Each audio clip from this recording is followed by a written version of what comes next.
মই আবেলি সদায় ফুৰোঁ। আজি ভাবিলোঁ নদী কাষৰ ঠাইবোৰকে চাওঁগৈচোন। গৈ দেখিলোঁ যে প্ৰকৃতিৰ সুন্দৰ নিদৰ্শন। এই প্ৰাকৃতিক দৃশ্যটো কেনেকুৱা লাগিলে কমেণ্টত জনাব। মোৰ কিন্তু বৰ ভাল লাগিলে। ঘূৰি আহোঁতে মাছ অকণো লৈ আহিলোঁ।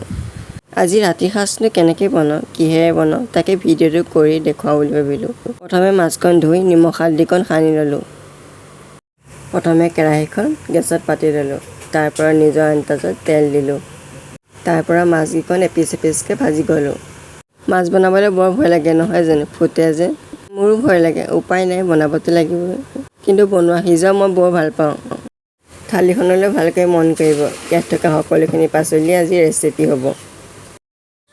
পাচলিকেইটা মুখাগত লৈ থাকিলেতো আজি ৰেচিপি নহয়, সেইবাবে পাচলিকেইটা কটা আৰম্ভ কৰিলোঁ। এয়া মোৰ পাচলি কটা শেষ হ'ল। ইয়াত কি কি আছে আপোনালোকে চাই ল'ব। প্ৰথমে নিমখ হালধিকণ নিজৰ আন্দাজত দি ল'লোঁ। মাছ ভজা তেলতে তাতে পিঁয়াজ দিছোঁ আৰু জলকীয়া লগতে দি দিছোঁ। তাৰ পৰা অকণমান লৰাই দিছোঁ। প্ৰথমে পিঁয়াজখিনি ৰঙচুৱা হ'বলৈ দিলোঁ। তাৰ পৰা বিলাহীখিনি দি দিছোঁ।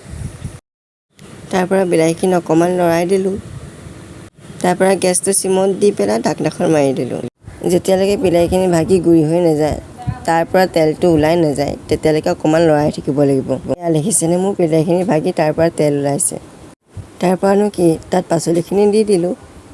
তাৰ পৰা নিমখ হালধিকণ মিক্স হ'বলৈ অকণমান লৰাই দিলোঁ। তাৰ পৰা ঢাকনিখন মাৰি থৈ দিলোঁ।